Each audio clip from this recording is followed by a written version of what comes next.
Assalamu alaikum. I'm Brother Xavier. You're on my channel, Living Life Without Sight, where loss of sight is not the issue, it's your ability to navigate in your circumstances. Today, I'm here with a brother who holds many titles.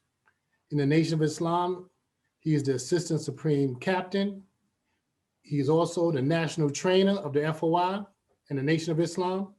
And in the martial arts world, he is the Grand Master. I'm here with Abdul-Aziz Muhammad, and he's going to take us into his background. He's going to give us a little background, his growing up in New York, and then we're going to take it from there.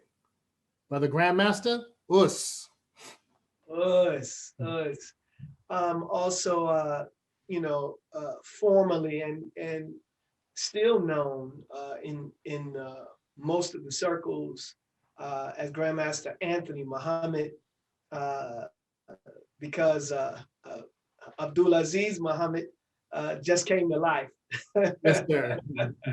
So I'm just really pleased and happy to be here, and we can start off letting the audience know, you understand, letting them know that you're not just a bystander, Brother Xavier, but you're one of my students as well. That's so I appreciate and I'm honored that you would have me on this wonderful podcast that you're having. Thank you. Thank you for accepting my invitation, sir. Appreciate it. Yes, sir. Okay. So let's go into a little background about growing up in New York, Brooklyn. Man. just a little bit. Yes, sir. Yes, sir. Well, I appreciate growing up in New York, and more, I appreciate the fact that, I was a resident of Brooklyn, New York. Brooklyn, was a hardcore location.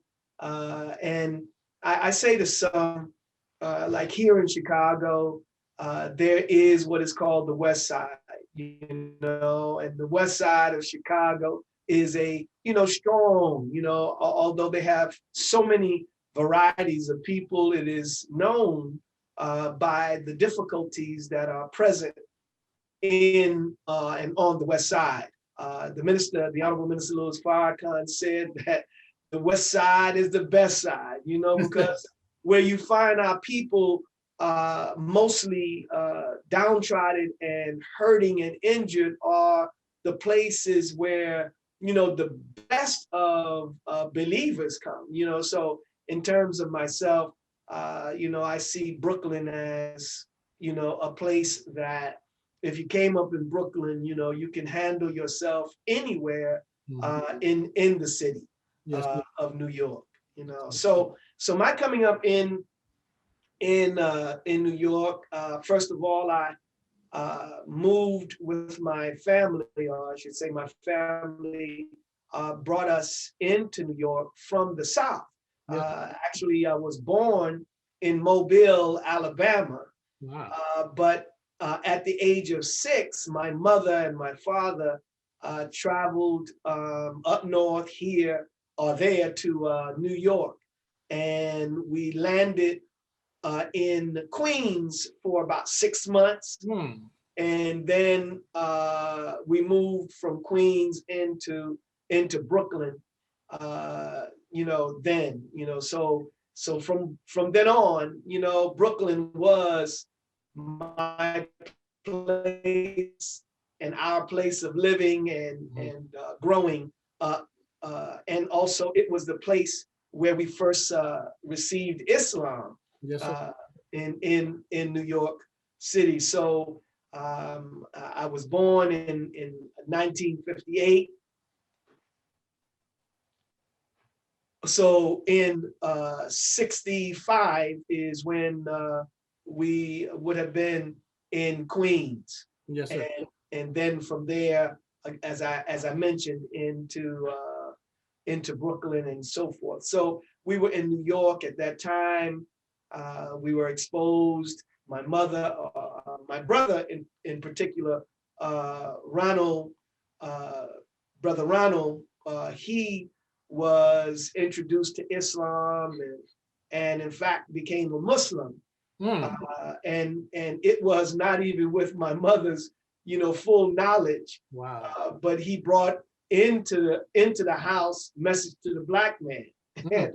And him bringing message to the black man into the house changed the world for us and brought us into the teachings of the most honorable Elijah Muhammad, and introduced us to, of course, at that time, the light, the honorable, and is the light at this time, the honorable Minister Louis Farrakhan. So that's an entry, some of that. But in terms of my growing up in New York, it was as any child, I guess, a little different from today's child.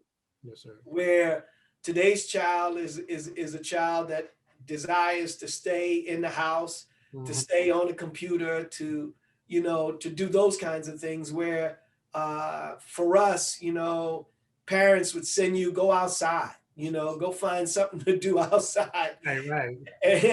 And then, if you were trying to hide from outside, you were exposed and had to deal with whatever was outside. So, right.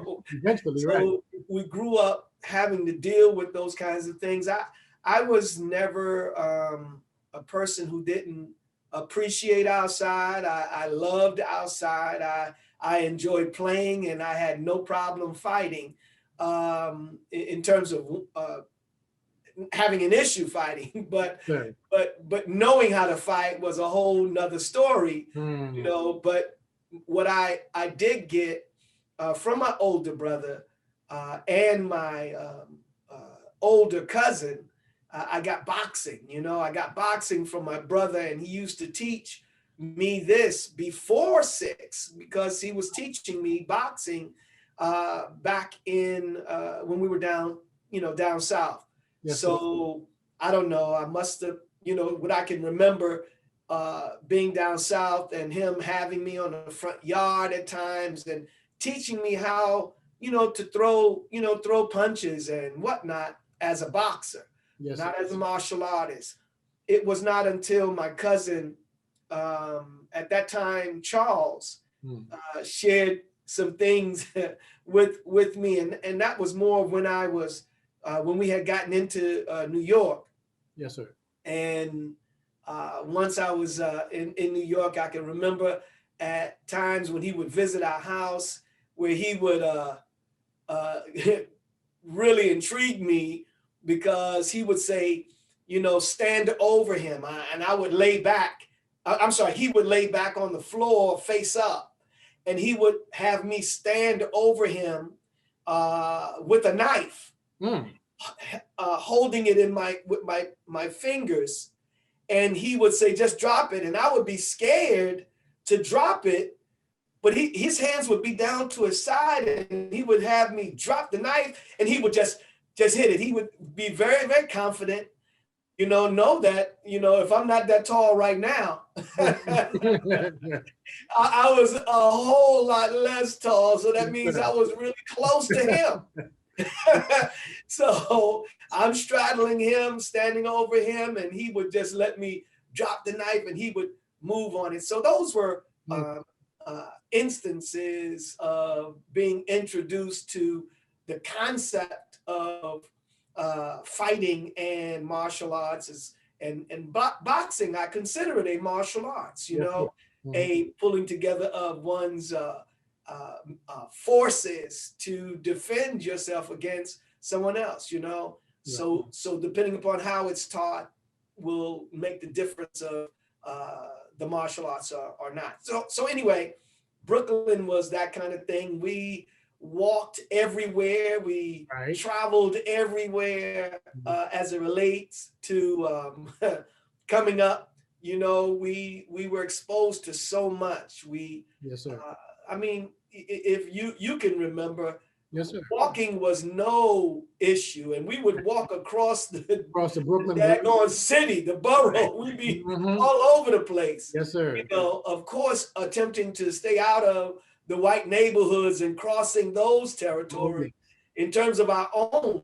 You know, there was no problem in us crossing the lines of other little gangs and all of that because we weren't I wasn't in the gang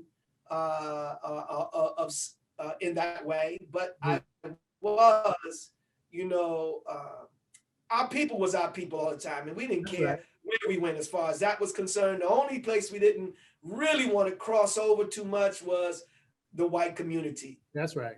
Because we knew that crossing that was going to cause a problem, you know. So I enjoyed myself. Yes, sir. Yes, sir. You talked a little bit about coming into the mosque. Give me a little history. You was in the University of Islam. Give a little story of, you know, your time in the University of Islam in the mosque, 7C. Just a little. Man. Well, what comes to mind? Yes. Well, man, I loved being in the mosque. I loved it. You know, I do recall some of the students and some of the children, they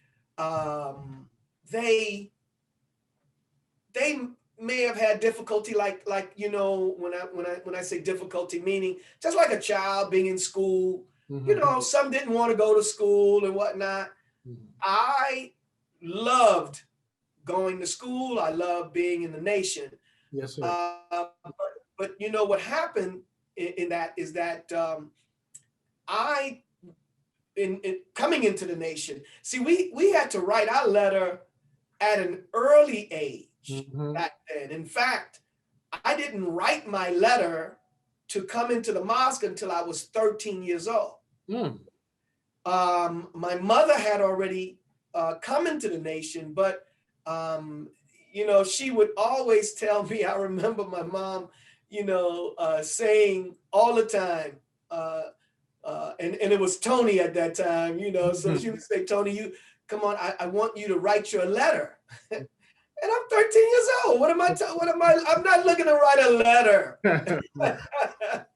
I'm looking to enjoy myself and whatever. So, but my mother was such a beautiful woman, and she was so committed to the teaching that she understood that it was important for us, and particularly for me, to come into the nation, and she wanted me to come in the way that everyone would come in, and that is to write their letter. So I'm gonna give you just the way before getting all the way into school, because I did go to school, Muhammad University, before I got my ex. A lot of people did, yes. Yeah, you can go to school and not have your ex. You just couldn't go in the FY class. Right, exactly. Yes, sir. You know, junior FY class without your ex. Right. So you know, so we were, you know, in terms of going to school, we were enrolled in school, and you're enjoying school, and you're with all of the Muslims. So there's no separation. There was no division in school as to who had their ex and not. At least we weren't made to feel that way, which is a beautiful thing, you know, for the nation to operate in that way. It would only be when they would talk about FOI class, junior FOI class, and on Saturdays, what happens, you know. So that was, you know, something. So in terms of how I actually wrote my letter and whatnot, and why I did it the way I did it, and that was my mother would always be the angel saying, you need to do it. And when anything happened that wasn't favorable, you know, if I bumped into a wall, you know, anything that happened that caused any injury to me or whatever, my mother would say, Allah is chastising you. Tony, you need to come into the mosque. And she would say this to me over and over again. This is my mother. And the main thing that happened that really caused me to actually move forward is that my brother and I, Wayne, we were running on the roof different rules, listen, I'm telling you, I was just that little guy, and we had fun doing anything we could. Yes, sir. And we were running on the roofs in Brooklyn, just right in the neighborhood, right by our own house. Mhm. And what happened is I stepped on a nail. There was a piece of wood with a nail in it, Mm. and I stepped, and it was a Mm. really bad piece, and I had to go in, and when my mother saw me, see, she really believed that whatever that was, that negative happened, that it was Allah's permission. Yes, sir. It was by His will. And she said, soon as she saw me, she said, see, I told you, Allah is chastising me. Wow. And that was, that time was so severe for me that I said, okay, Ma, I agree. I want to get my ex. I submit. Yes, sir. And I wrote my letter. I wrote one letter, and I passed. I passed that, and my ex was Anthony 36X. Yes, sir.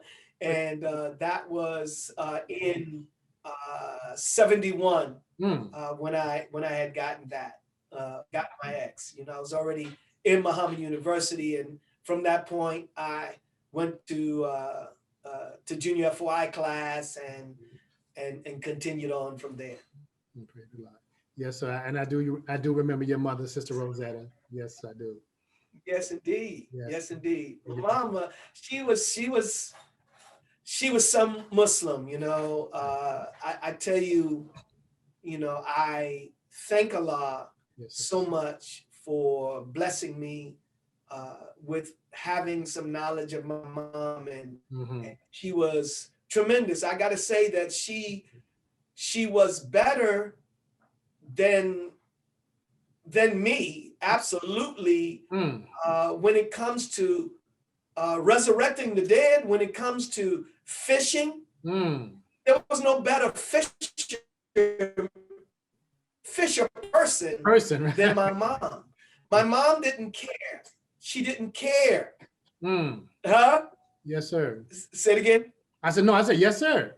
I heard some stories. Oh, yeah. Well, some may remember it. I mean, brother Steve, who is a really, really great professional, brother James 14, and others who were in school. My mother also, she went to college again, to further her education, and while she was in college, she's in there converting. She's in there teaching and bringing youth that was not her age, right, bringing them in to the teachings of the most honorable Elijah Muhammad. She really, really loved the honorable Minister Louis Farrakhan. She loved the most honorable Elijah Muhammad. She loved Allah. Yes. So I just got to give her big ups, for that. And I understand one of the first study groups in the rebuilding was in her house. Yes. My mom, she's ready to help in any way. Yeah, they came in before I did. They came in and before my mother, and my family, Michelle and whatnot, started to be involved in the nation in a strong way before myself. I was introduced, but I didn't move forward, with that happening until really not until 1980.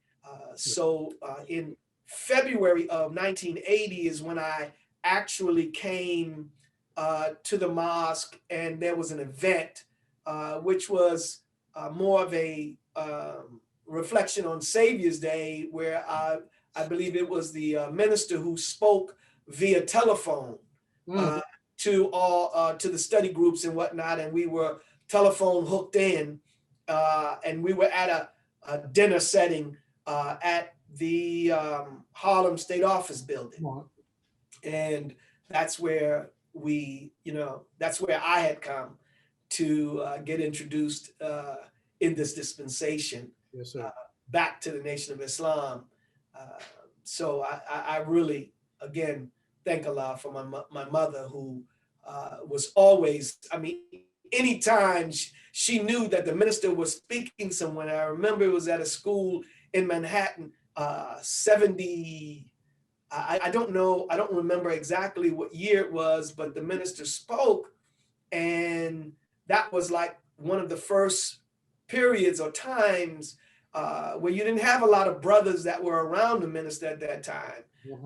There were some men that they didn't, some of them were not in the Nation of Islam, and then some had been, but we heard, there may have been, thoughts or something about hurting the minister, and I'm there, even though I was in the audience looking, just in case anybody attempted to do anything. Yes, sir. We were going to have a really good time,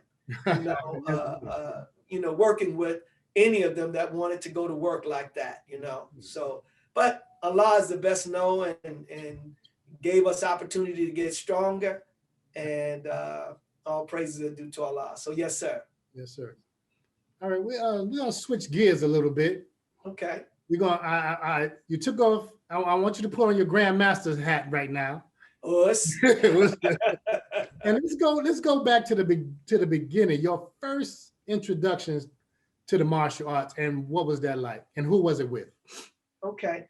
Well, again, the first introduction would have been my brother teaching me boxing. Then from there, I would say my cousin. He would be the second introduction of me having some form of training, with his just showing me different things, and he intrigued me. So I take that as a part of my training, because he inspired me as well in terms of my spirit.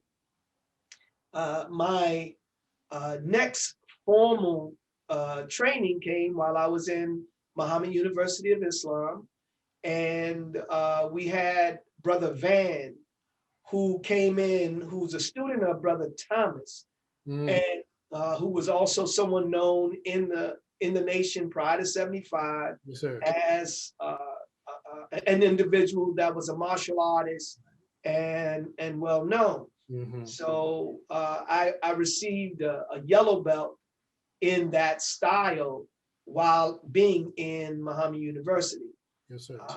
So, because we didn't get opportunity to go play basketball and all of that, we didn't have gym in that way. What we had was something that was going to be about fitness, but that could save your life. Yes, sir. No sport and play. So I got that, but then something happened. Again, when you're young, you don't know what went on. But Van just didn't come back, and another brother came and began to teach, and his name was Brother Leon. Brother Leon was a brown belt, and I heard that he was from Moses Powell. Okay, so Brother Leon was very good, and we really enjoyed it. That's when we were introduced to rollouts and whatnot. I was like, wow, okay, that's great. And then I was introduced. Brother Leon began to direct us, at least he directed me, to the dojo, because I wanted to know where I could get more from. Yes, sir. And I was directed to Atlantic Avenue, and there we were told, and I I may be overshooting. Maybe it wasn't Atlantic Avenue because I had to go to 125th Street before Atlantic Avenue. Yes, sir. And there was a dojo there that on 125th Street that Cecil, there was a student or an instructor there by the name of Cecil Usher. And he was an instructor under Dr. Moses Powell, Brother Musa Muhammad. So he was teaching us, and this is where all the youth was going.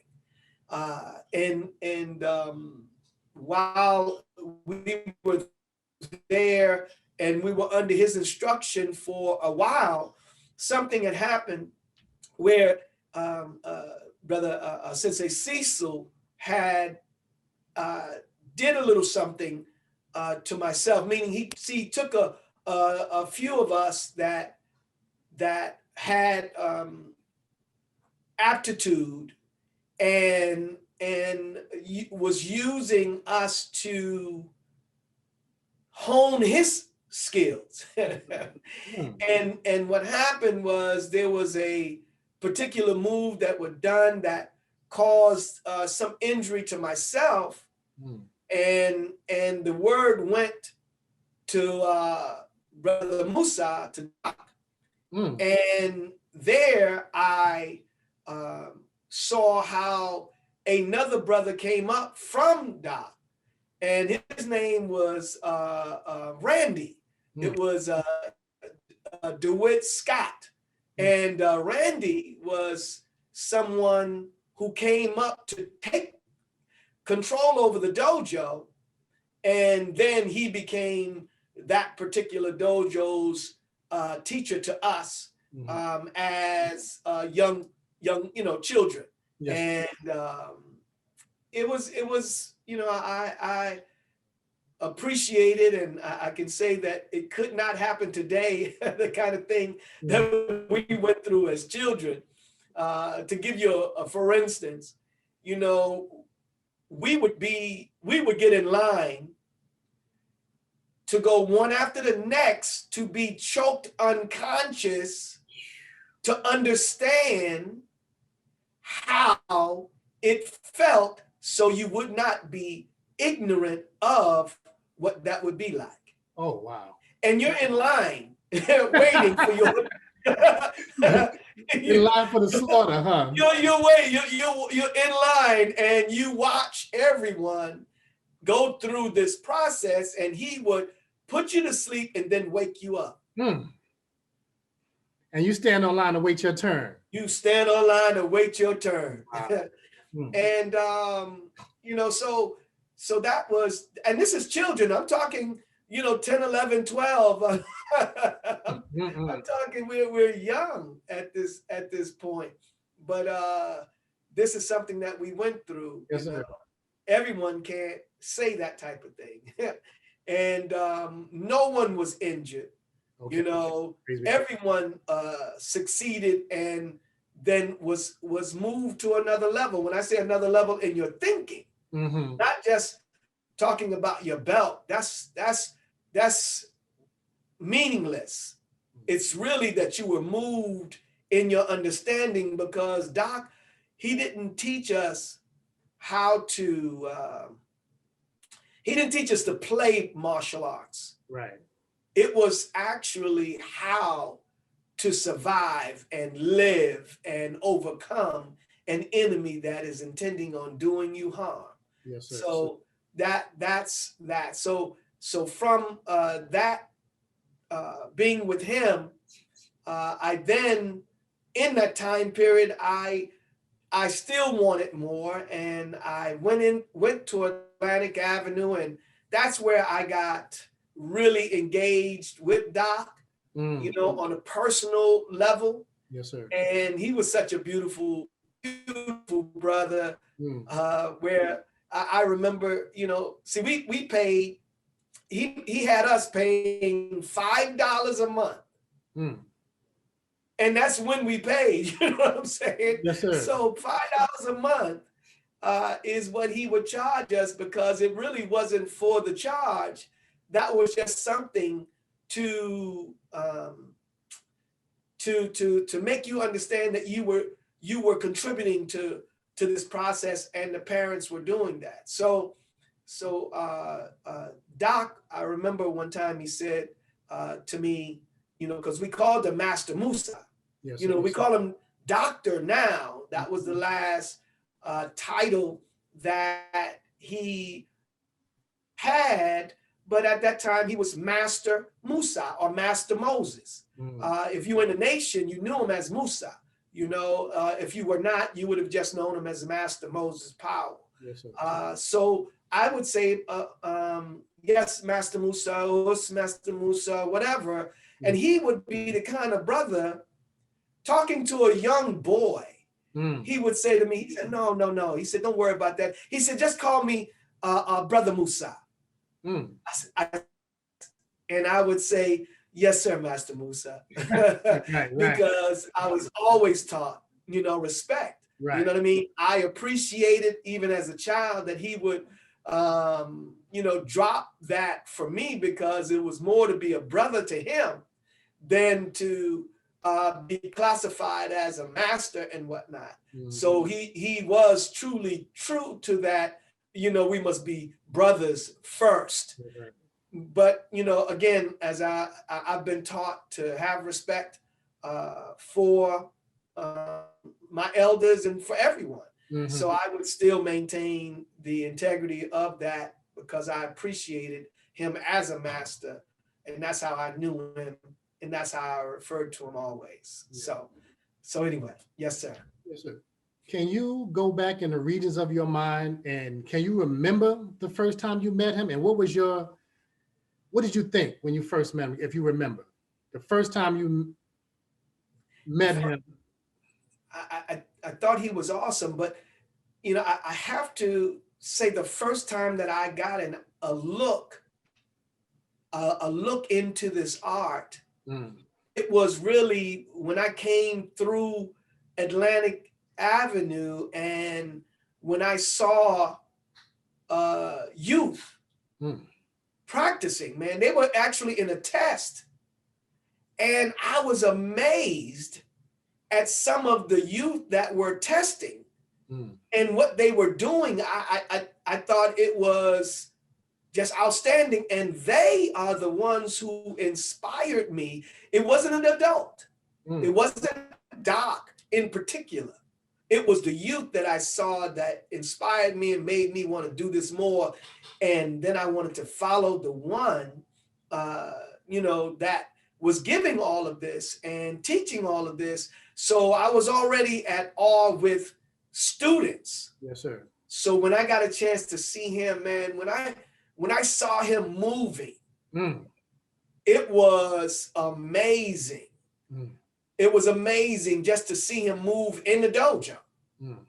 And I was already enamored, you know, by, again, students and what they were able to teach or show and demonstrate, that, you know, I was already captured by that. And to say that this man is the one who taught everybody, I was overwhelmed. And, you know, I was instant student, yes, sir, you know, of his. So when he met me, I'm knocking on the door. You know, can I come in? Can I be a part? I mean, I want more.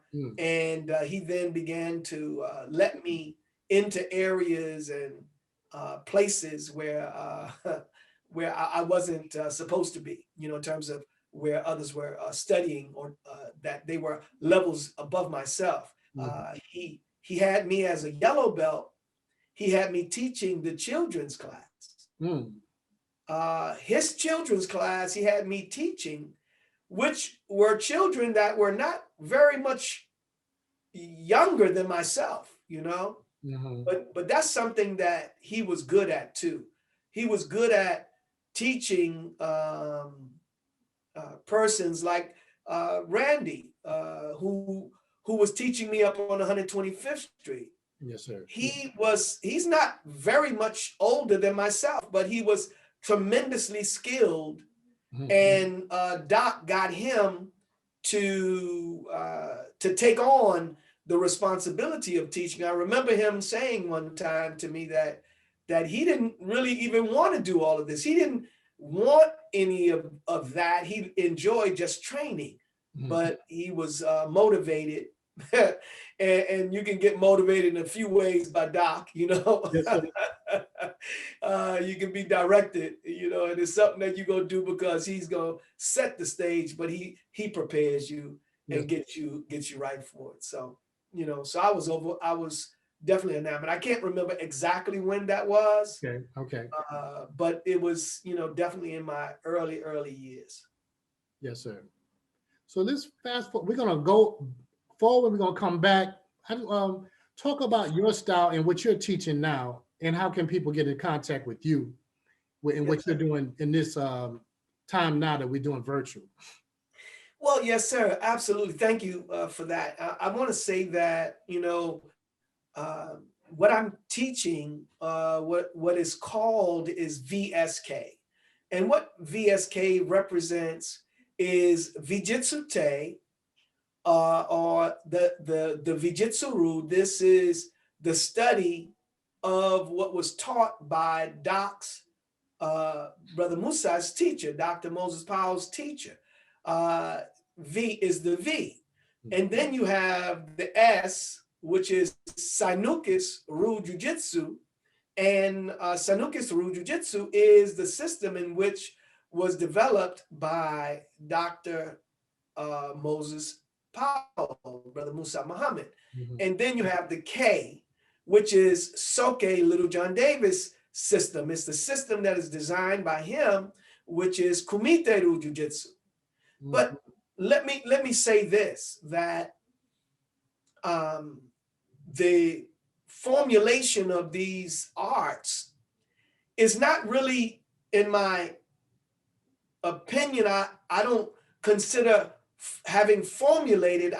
All I consider is that I have put them together, or I'll recognize them, and I want everyone to recognize the family over any particular style, but we lift those that came before us. So it was my way of doing that, because Doc, you know, he's the one who moved me to do this.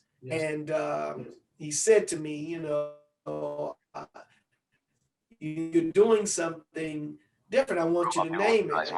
And I said, no. I said, no, bandwidth is low. I don't need to. Bro Abdul-Aziz Muhammad's network bandwidth is low. I don't need to name. Abdul-Aziz Muhammad's network bandwidth is low. Okay. Yes, sir. Right. You can hear me? Yes, sir. Okay. Yes. So in terms of, you know, he told me to do that, to name it. So I said, okay. I said, Doc, you know, I'm only doing Sanukis. I'm not doing anything different. I'm doing what you taught me, and that's what I'm doing. He said, listen, you know, you got something else. I want you to name it. I said, okay. So I call myself, you know, looking at this, because he said it to me in a way that says, you know, you need to do this. So, okay, well, how am I going to do that? And all I felt is that, you know, I will just recognize the masters, his teacher, himself, and Soke Littlejohn, who is a teacher of mine as well, that I will recognize the three of them and call it VSK Jiu-Jitsu. So then I had to really start focusing on the system in it. So I didn't just name it something alone and just leave it at that. I had to then go into those arts and establish how do I present those men in this movement. And this is this was how that was developed. So at this time, all these years, what I have done is put together a curriculum that recognizes the three in the art. Is it complete? Is it a completely a full style of each one of them? No. You know, Doc said this to me, and he said it to many others. He said, he was talking about himself. He said, I am Sanukis. And I didn't understand, you know, what he meant by that at that time. I really became, at one point, I was troubled that, you know, he would say it like that. And, you know, it put me in a position where, like, well, I can't be, you know, I'm not doing Sanukis. You know, so that was, of course, something I kept inside. I wasn't saying it to him, but I wondered. Yeah. But it really wasn't until he passed that I really understood. See, every, you know, every person has, is different from the next. Yes, sir. We can say we study the same thing, but your walk, your exposure to various styles or anything that is added unto you becomes you. Whatever you take into yourself becomes you. So I realized that Doc's walk in the art, his walk was his own walk. And when he walked, when we saw him demonstrate what he does, we were able to see Sanukis, which means we were able to see him. We could see his contribution and what was put in him. But now someone else does what he does. We have a reflection, but it's not quite him. So I've said now, I've said, you know, that I appreciate being a good reflection. Yes, sir. You know, because depending upon your ability as a planet, you either can increase the view of the sun. Oh, come on now.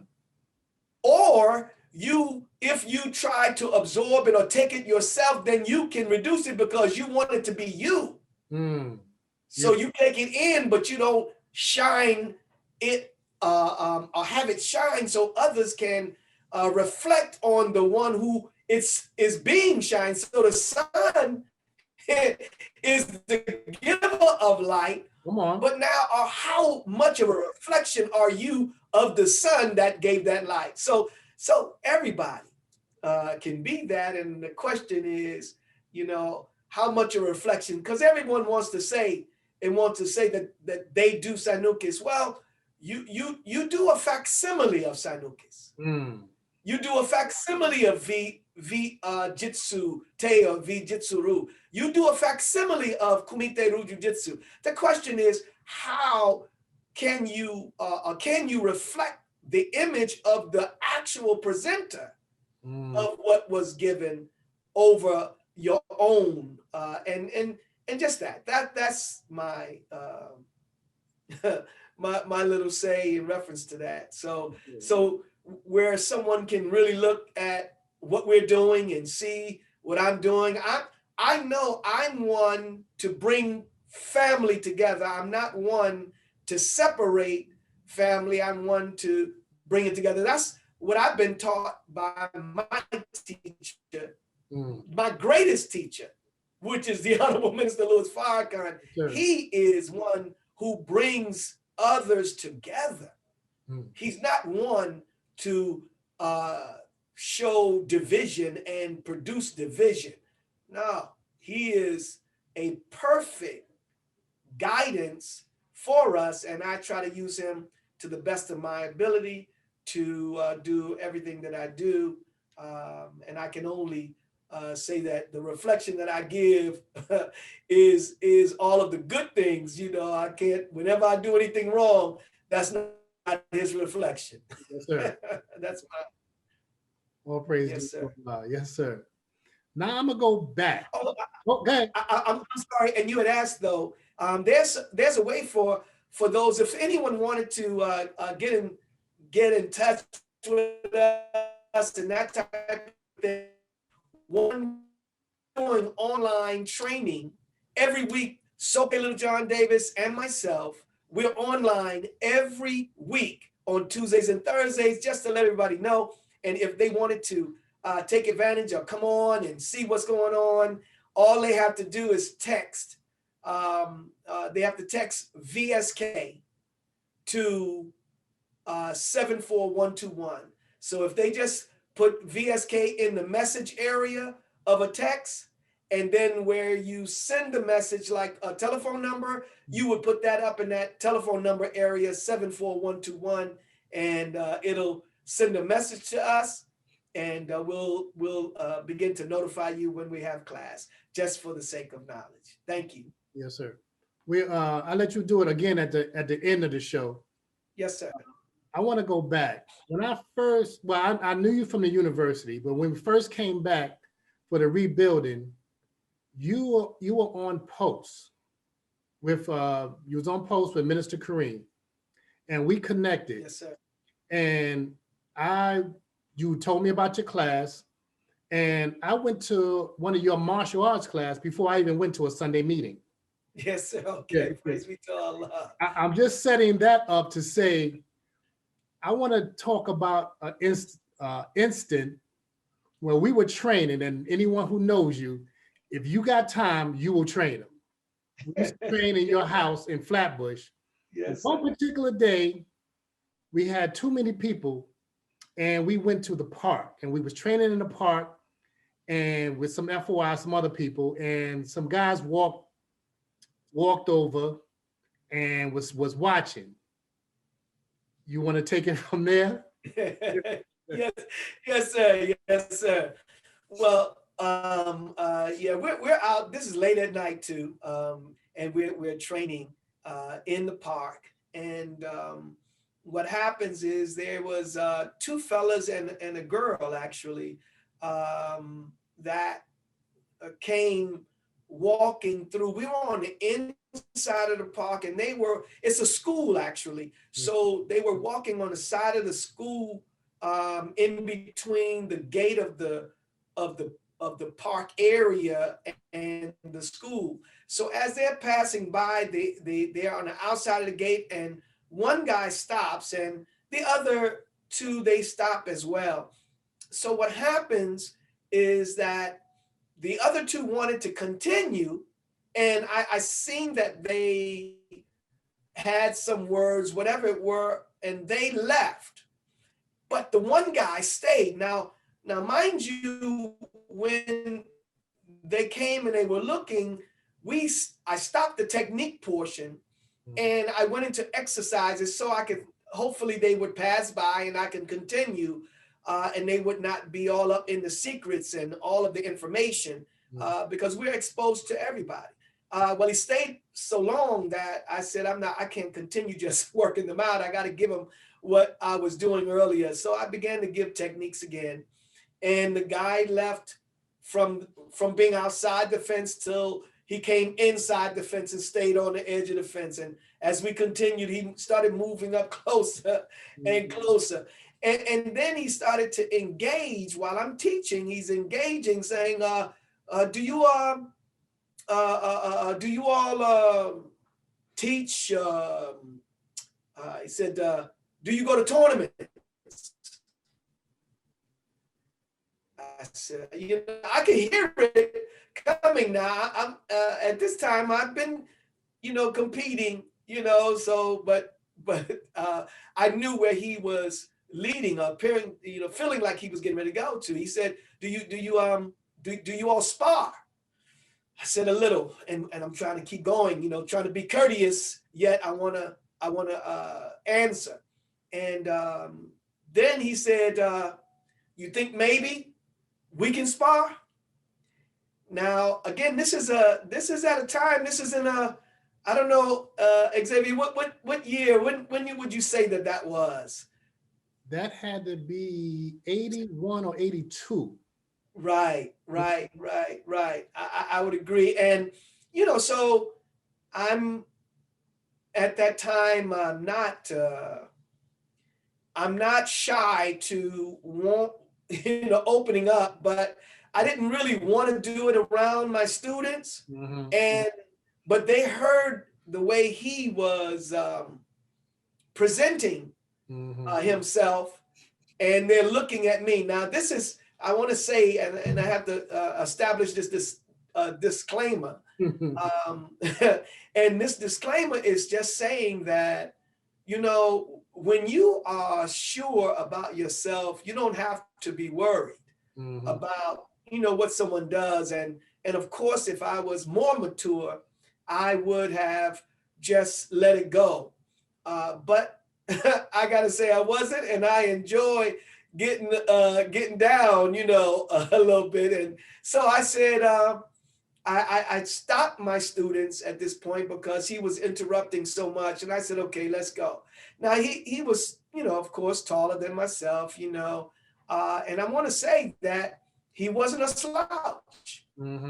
In fact, I said, okay, come on, let's go. And he started to do a little movements on the side. I mean, kicks was great. He was pretty good, you know. So immediately, well, not immediately, but there was no one to ref. That means that we had control over this only by stopping him or him stopping me. And in this particular time, there were persons coming to dojos challenging the instructors, and they would have you shut your school down if you were challenged, or they come in and they beat up the teacher and whatnot. So, you know, but I'm a student of Dr. Moses Powell. I mean, I took that very seriously. And what happened in that particular situation is I had to, you know, kind of work on him a little bit. And as I was working on him, there was a point where we got into a slight, like a clinch almost, and I fell back because his leg was in a position that I was off balance when we came out of it. So I fell, but something said to me, do a body roll. So I immediately did a body roll. And then as I was doing the body roll, halfway into my body roll, a strong stomp came. So he intended on stomping me. And once I got away from it, thank Allah, and I got up, and then I began to unleash, you know, more I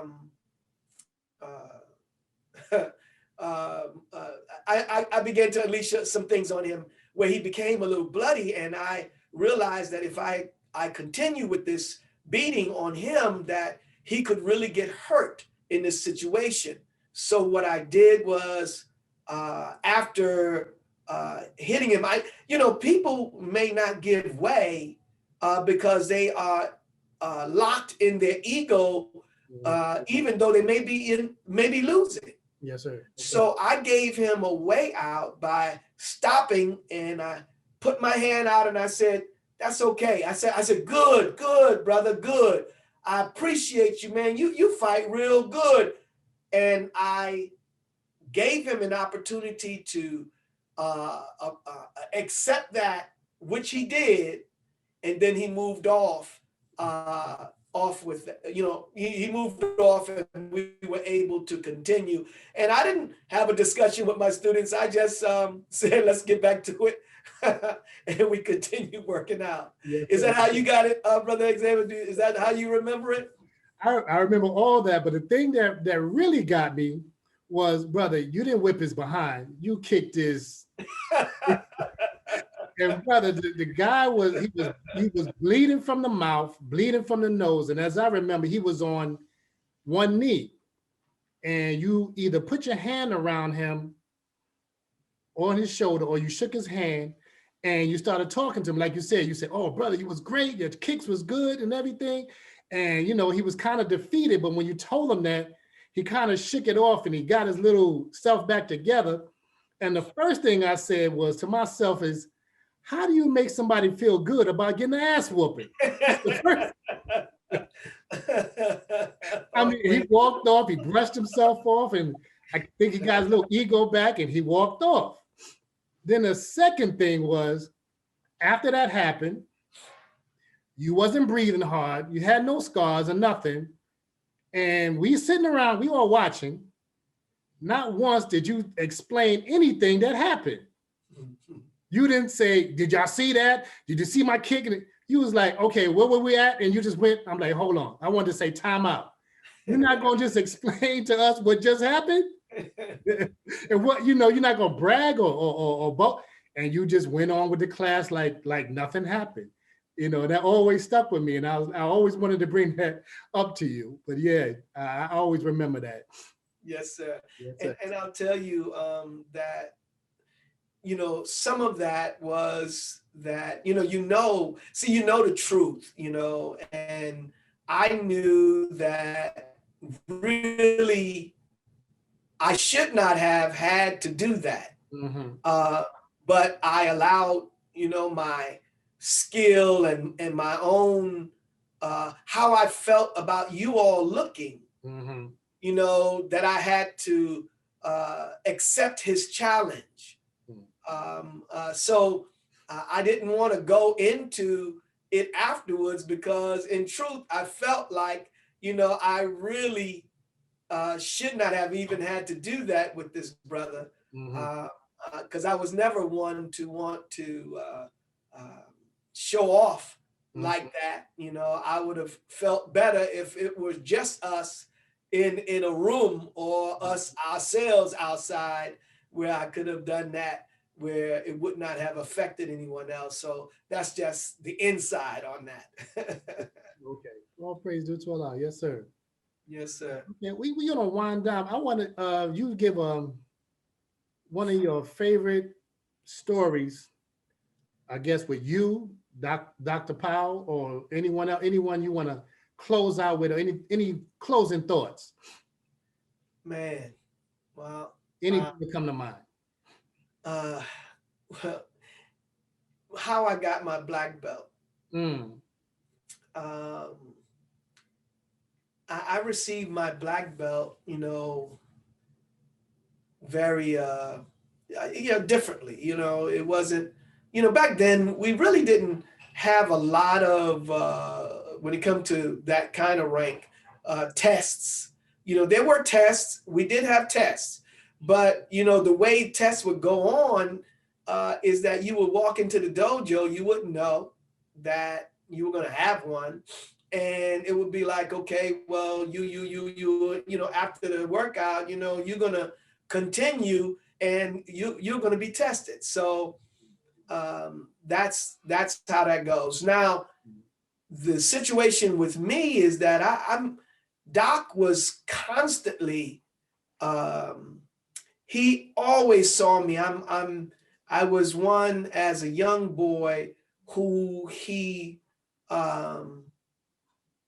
and I guess like some others that he looked at and helped out, but he saw me as someone really wanting.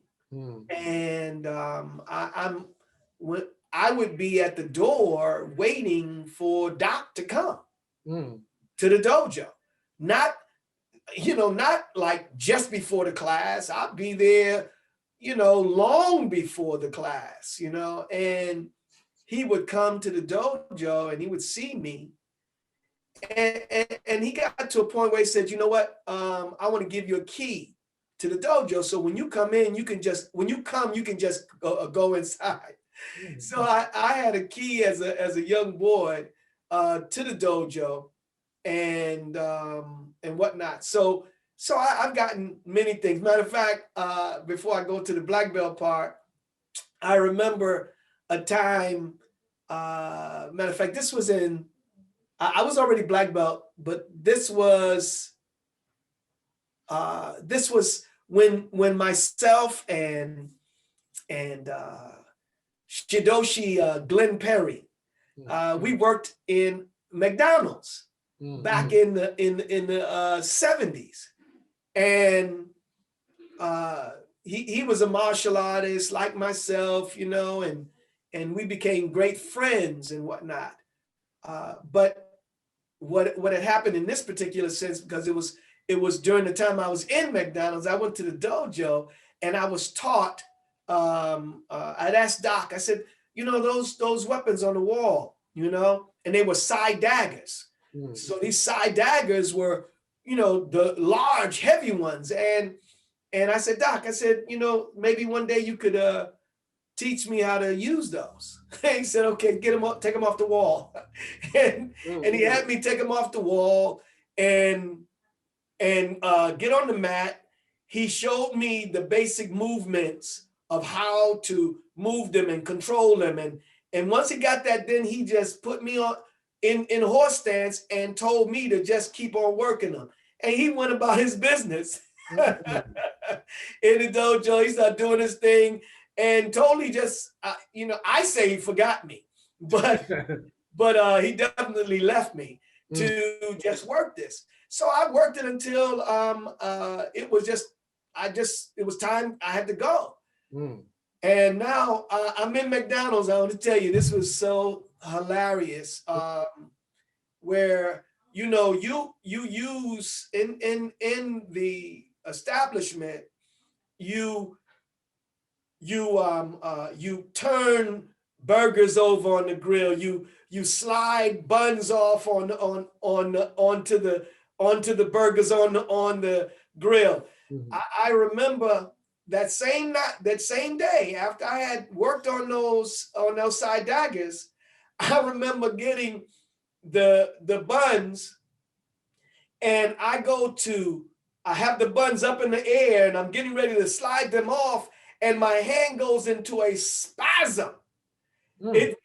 Everything drops on the floor. My hands are shaking, and I thought something was. I thought that I was about to die. It was just that I went into a spasm from the work that I was doing with those side daggers. Wow. And that was really interesting because Glenn was there when we were going through that. I don't remember if he was actually there that day, but you know, we were working together at that time. And in terms of the black belt, when I was on the floor working out, no other student. It was one other person we were working out together. It may have been a class that had ended or it had not started yet. He was there though, Doc, and you know, I'm on the mat. I got a brown belt on at the time, and you know, because we kept belts for a long time. Yes, sir. Doc came walking past, going to the locker room, and he said, like just regular, he said, Tony, get a black belt. And he just passed by, right? And he goes into the locker room. So now that's not how stuff goes. That's not how it's done, right? So I asked the brother that I was working with, I said, did he really say that? He said, yeah, man, but you better ask him again because you don't want to make that mistake. So, you know, he came out of the room and I said, Master Musa, did you tell me to go get a black belt? And you know, he was very, let me say he was theatrical. He said some really wonderful words to me that I will not share. Made it clear. He just made it clear. He made it very clear. So I then go and listen, that same day, that night I went and got a black belt, and maybe the next class was in a couple of days. I came to the class with my black belt. Now, mind you, no one else knows.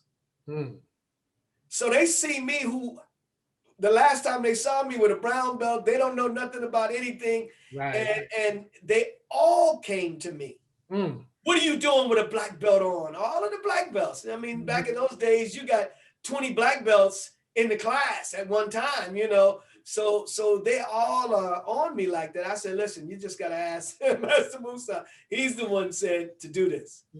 So, you know, they're not going to go and ask him. Right. So what happens is now it's challenge time. It's like they're going to prove something now. If you're a black belt, we'll see if you won, if you can handle this. And they took us took me on this trip, meaning like, okay, all right, everybody else off the mat, only black belts on the mat. And they began to move around the mat, and each one of them took an opportunity to do something different to challenge. Now, as this is going on, everybody's doing that. But see, what they didn't understand is that, we were youth, and we were youth. And I got to say, I'm a youth from Muhammad University of Islam. Yes, sir. And I'm a youth that has been taught that the black man is God. So our training was not subject to being someone as, a child. No. We didn't train like children. Right. We trained to get the best, and we were doing things that the adults could not do. That's right. In terms of flying and all of the things that we would do. So guess what? I was the last one. Everyone had done everything. I said, now it's my turn. And I took them, and as I was moving and doing things that they couldn't do, they start falling off, sitting on the side, because I got them doing stuff. I'm flying over. I mean, I was just having a good time, enjoying doing what they just did, but on another level. And Allah blessed me to, once I got about maybe three or four black belts, had to bow out. Yes, and just sit on the side. Then they said, okay, it's over. And that was my introduction to the black belts in the dojo on Atlantic Avenue. Yes, sir. All praise due to Allah. Yes, all praises are due to Allah. We want to end on that note. I want you to give your information once again for those who want to get in contact with you and want to learn more. I'm sorry, it didn't come. I didn't understand what you were saying. Can you say it again, please? To close out, I want you to give your information to those who want to reach out to you and learn more about your system and how they can train with you. Yes, sir. Yes, sir. Well, I'll give you a couple of things. One, a telephone number that you can call, and that's 773-769-7017. 773-769-7017. But the next most beautiful way is for you to just join us. And you can join us by texting VSK in the message area and sending that VSK to this telephone number or this number, 74121. So if you put 74121 in the area where you would place the telephone number, and you just put VSK in the message area, you will be given information where and when you can join us on Tuesday and Thursday.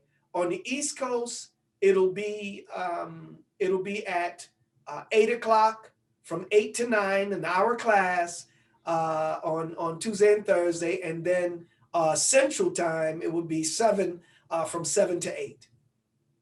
Yes, sir. All right. Yes, sir. Thank you. I want to thank you, Brother Xavier. I appreciate you. May Allah bless you to continue doing what you're doing. It's great. I really enjoyed the show that you did with Brother Ronald, Brother Haq, Brother Gaddafi. Yes, sir.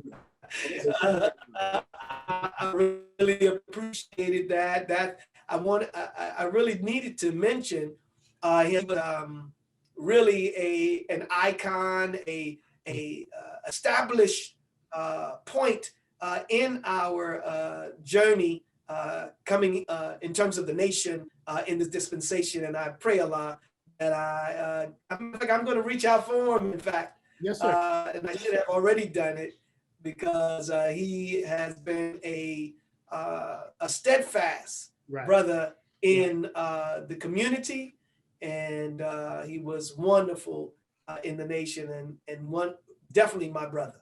Yes, sir. And praise be to Allah. Yes, sir. And thank you, my brother, and my teacher. And